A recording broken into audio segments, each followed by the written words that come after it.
Current readings still in the mid-20s. 23 degrees in Macon, 24 Warner Robins. We're at 26 in Versailles. The fun of winter weather. We don't get this very often here. In fact, if you were wondering when the last time we saw this much snow was in Macon or close to this much, you'd have to go back to February of 2010. So it was actually opening night of the Olympics that year that we picked up a little bit of snowfall. From Pineview here down to Cordele. This is part of the storm that I'm starting to really get concerned with. It looks like we're really starting to see some intensification there, more so than we did just 15, 20 minutes ago. Long johns? No, just the regular suit pants, actually, Kenny. Okay. I'm braving it out here. Right, but I figure the winter coat is good enough. Right around McRae and Alamo, that's where we're going to find the strongest winds just out ahead of this. This is immature. You want to give this another couple of weeks, but when you find one of these bright fire engine red ones, now the veterans here, they can pick these off with one hand. I'm going to use two. You just hold the plant and just grab it right at the end, give it a nice little tug. We plot 3 temperatures from Canada, all 3 of those Canadian readings warmer than it is here in Middle Georgia. You may be asking yourself, how can that happen? I'll tell you, Kenny. We've got high pressure sitting right overhead, and the flow around that is going to be clockwise. So you're pulling warm, moist air up from the Gulf of Mexico right through the center of the U.S. and on into Canada. Temperatures are starting to warm up. I'd say you got to be at least into the 60s, although I haven't looked at my maps to verify that.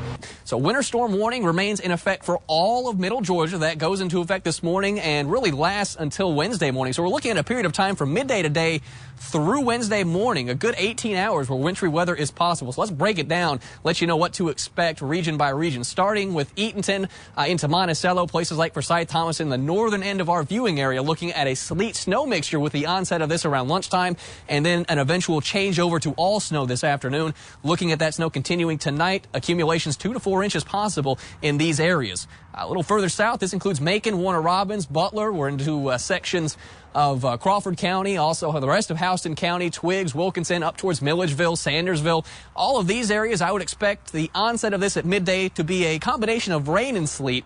And then in the early afternoon, as temperatures dip below freezing, maybe a brief window of freezing rain as well, but accumulations under 1/10 of an inch there in terms of ice.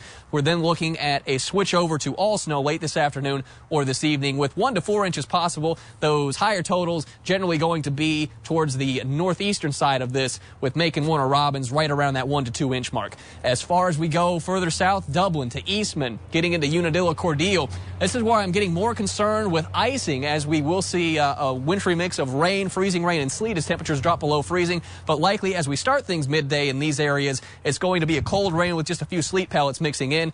Tonight, freezing rain converting over to snow. I am most concerned with the extreme southeastern corner of the viewing area. So again, Lawrence County, southern Lawrence County, McRae, Wheeler County. These are the spots where I'm concerned with us picking up more than 1/4 of an inch of ice, and that would be enough to bring down some trees and power lines. And we're also looking at perhaps a 1/2 inch to 1 inch of snow on top of that during the overnight hours. So Wednesday morning's drive looks to be something of a mess if you don't have to be on the roads.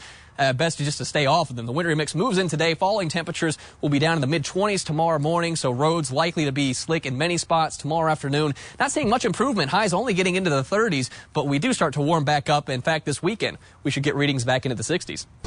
20 minutes till 7. Sunshine returns today.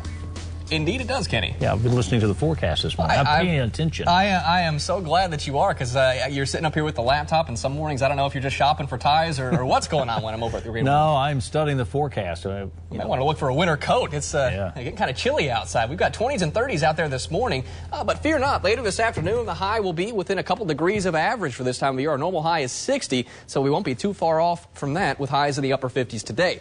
But we'll see another cold night tonight, down around 30 to start your Thursday, a mid-50s for highs on Thursday afternoon. It's a little cooler than today, and back into the upper 20s for lows Thursday night. But we do start to warm back up just in time for the weekend. Upper 50s on Friday, and you'll notice a bigger difference Friday night with those lows staying in the 40s. That as more cloud cover starts to roll in advance of some weekend rainfall. But no rain in the forecast in the short term. It's just cold out there. 36 degrees colder than it was yesterday at this time in Macon. 37 degrees colder in Eastman, and the closest to where we were yesterday is Eatonton, and even there we're 18 degrees colder than we were just 24 hours ago. So bitter cold start to the morning. Temperatures well below normal, but we're not talking about setting any records here. The records this time of year generally in the teens, so we're not anywhere near that, but still cold. to say the least. 28 in Sparta right now, 29 degrees in Macon. We're at the freezing mark, 32 Warner Robins, 30 in Butler. Thomaston checking in at the freezing mark, and 31 right now in Macon County in Montezuma. It's 29 degrees currently in Atlanta, 24 Rome. Also Huntsville checking in the mid-20s, so to our north, even colder than it is right now. So it could be worse here in middle Georgia. We've got clear skies at the moment. That will not be changing heading on into the afternoon. A little bit of cloud cover right along the coast today. Also a few clouds drifting in from the Gulf of Mexico into South Georgia, but that will be about the extent of the cloud cover. Maybe a few high, thin cirrus clouds for us, but in general, skies will be mostly sunny today. And we're going to continue with the mainly clear skies into tonight. Winds this afternoon, light 5 to 10 miles per hour out of the northeast, so not those strong gusts that we were dealing with yesterday. Like I said, clear skies tonight, light winds, so that will set the stage for another chilly start to the morning with readings maybe a degree or two warmer than this morning, but it's still going to be rather chilly as we get into your Thursday.